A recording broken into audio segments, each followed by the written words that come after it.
Alright, good morning class. Good morning everyone. I'm Aldrin Sialum and I'll be your teacher for today's lesson. Alright. First up, before we proceed with our first topic, okay, may I just ask, how are you doing today? Yes? Wow, that's nice to hear that you're doing fine. Yeah, I'm doing fine as well. Yeah, just like you. So today, we'll be talking about the introduction to 21st century Philippine literature. Okay? But first up, may I just ask you, what comes into your mind when you hear the word Philippine literature? Sino yung nakakaapektuhan tao. Halimbawa, yung mga Yes? Batanggenya, gamit yung research ko, Wow, that's nice. sang-ayon na sila sa pagpapatayo ng Another. power plant. Nakita mo din na Wow, that's nice to natayo hear. nga ba to? Yeah? Tapos, alam naman natin, All right. So let's proceed with our topic. discovery mo Okay? na yung First up, let's Pilipinas answer the sa question, what is earthquake 21st o sa century literature? yung bagay natin, Okay. low pressure area naman, lalakas ng epekto. These are written or published works from the year 2001 and up to the present time. Okay? So basically, all literary genres, okay, literary works emerge from the year 2001 up to the present time. So that's basically it. Then, it is a reflection of human nature and a means of learning and relating to others. Okay, class? The core purpose of literature or why literature is published is because the author wants to relate him or herself to other people. Alright? Then, it can also be a modern way of expressing ourselves in social media, such as on Facebook, Instagram, Twitter, and YouTube. Okay, so social media is also part of 21st century literature. Okay, any text or uh, any post that we do in these platforms, it is considered as a 21st century literary work. Okay, are you guys familiar with Twitterature? Yeah, there's literature in Twitter actually, and I'd like also to add uh, those on TikTok, you know, the conversations, those are also forms of 21st century literature in social media platform. All right. Then, Philippine literature in English in the 21st century has a short history. However, much has already been written about its writers, even though Jose Rizal's Noli Me Tangere cast a long shadow on Philippine literature. Today's literary scene is seen different from what it is in the past. All right. So basically, 21st literature is the modern version of contemporary literature. Yeah, contemporary literature emerged after the World War II. So basically, that was from 1945 up to the year before 2001. All right. Then, according to Dr. Lily Rose Tope in 2009,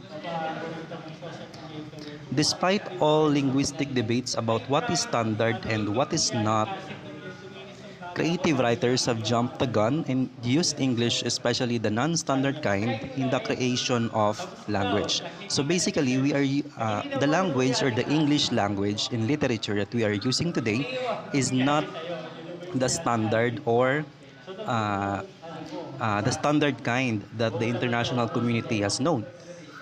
Because yeah, as we know it, we are not native speakers of English, so we have to use English and embed our culture in it for us to be able to understand and express ourselves in any form of literature. Okay? Alright, Dr. Gemini Abad in 2012 makes clear in the book Horde of Thunder that Philippine literature has evolved over time, especially writing. Okay, so that's what I've been talking about. Yeah, so uh, literature has already developed, okay, from those contemporary literature after the World War II, so 1945 up to the year before 2001, it has emerged, okay, it has evolved, and it was now 21st century literature.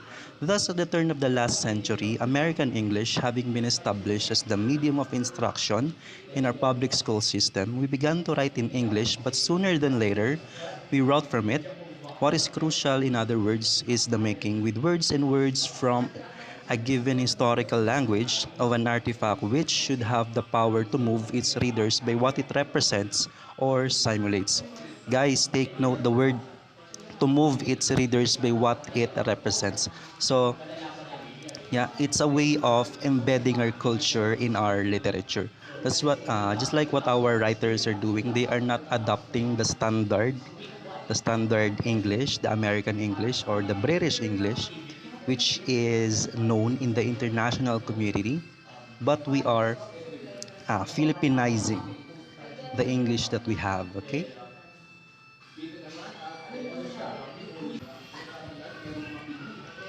Okay, Abad in 2012 also writes that during the first phase, it is the struggle with language that engrossed our writers. All right, and during the second phase, that's from 1950s up to the 1960s, the issue of alienation, okay, and social commitment, which took root at the time of the Commonwealth Literary Awards in 1940. So that was during the Japanese regime. And during the third phase, yeah, from the 70s up to the 80s, a period of political activism that began as early as 1950s. Okay, so uh, basically literature adopts what is in our society. So it retells what is happening in our society. So that was the era wherein the communist movement hits the Philippines. Okay, then yeah, the issue of nationalism and national identity, and during the fourth phase, from the 90s up to the very present, the issue of universal human rights, globalization, ecology, and a changing moral order. All right, that's very clear. Then, today, Filipino writers in English no longer struggle to write like the Americans. Yeah, that's what I've been saying. Yeah, we already adopt our English. We are Filipinized the English that we have for it to adapt to the culture that we have. Yeah. Okay. Then, in the Likhaan Anthology of Philippine Literature in English from 1900s to the present, Dr. Jose Y. Dalisay describes the new generation of Filipino short story writers in English. Thus, their politics will be bourgeoisie, liberal, very few will profess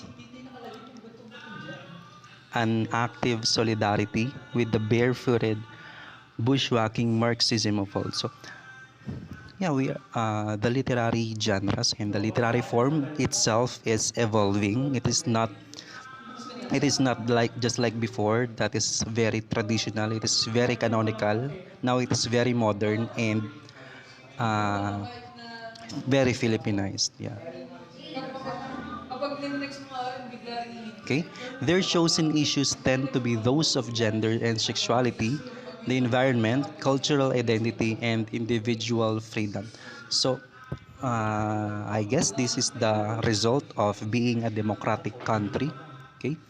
Have you heard of what do you call that? The law, I mean, the bill that allows transgender and I mean the LGBTQ plus community to have an equal rights with just like a normal individual. They are not just aiming for an equal right, but they want the right that the Western people are enjoying. Okay, but it is unfortunately it is not been approved before.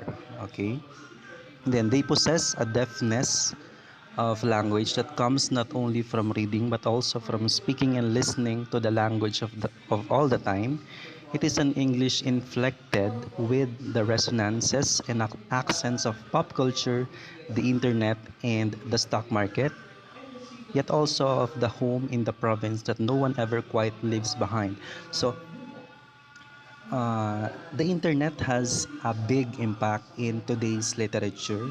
Okay, that's why it is also used as a platform in literary works. Okay.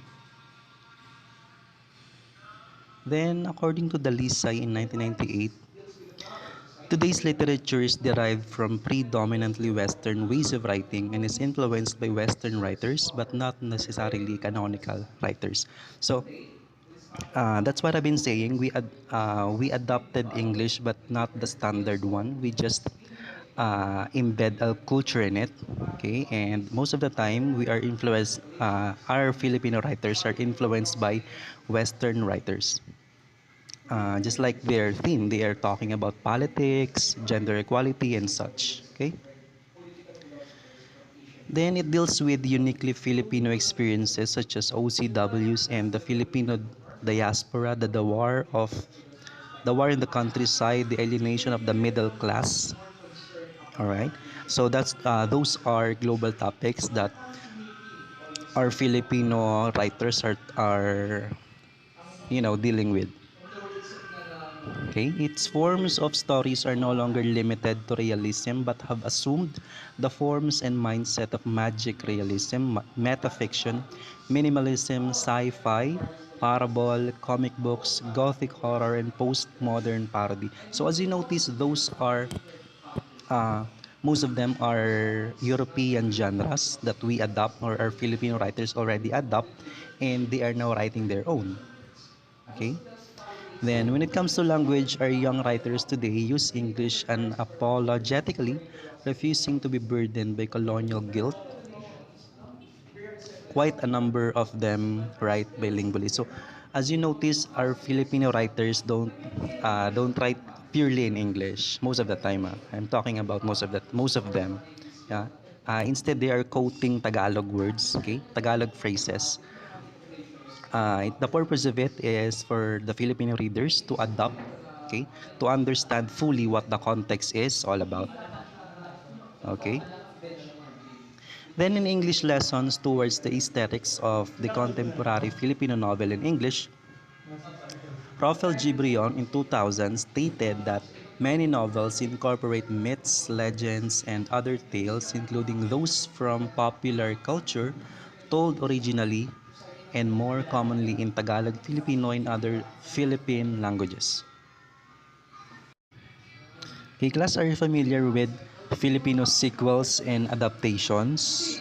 Okay, so basically, Filipino writers, and not just those writers, but those who are in the movie productions are adapting and getting some excerpt from foreign masterpieces and transforming them to Filipino product, okay? So Filipino culture, okay?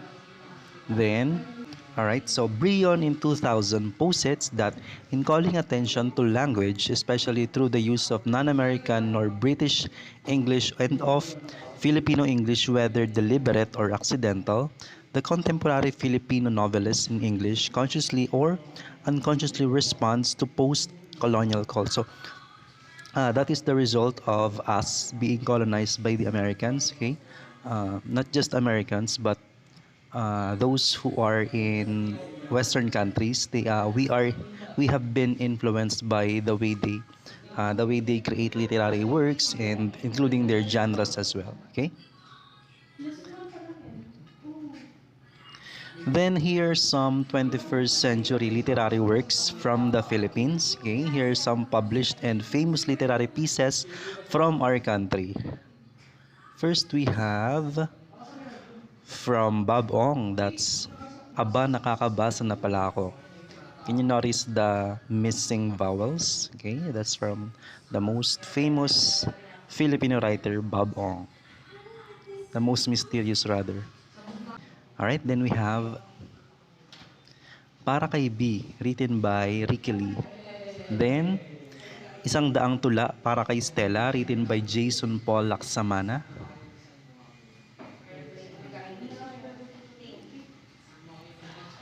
Then we have Ilustrado by Miguel Sijuco. Then lastly, we have from the most famous Philippine author from Eros Atalia, Ligo na Yu, Lapit na Mi. Now, here are some 21st century literary works from other countries. They are some published and famous literary pieces. First up, we have the most famous sequel, The Fault in Our Stars by John Green. Okay, have you read that book or are you familiar with that sequel? All right, then the most classic Harry Potter. Harry Potter and the Goblet of Fire, written by J.K. Rowling. All right, I'm sure that you're familiar with it because these books are now classic. Okay. All right, so that would be it. And here's our sources for this lesson. Okay. All right, and before we end this lesson, I just like to leave this quote from A Clockwork Orange by Anthony Burgess, saying, "We can destroy what we have written, but we cannot unwrite it." Wow, that's very inspiring, yeah? All right, so thank you for listening and thank you for bearing with me in today's lesson. I hope that you're all doing fine despite of our current situation. And wherever you are, class, stay safe always and have a blessed day. All right, bye for now.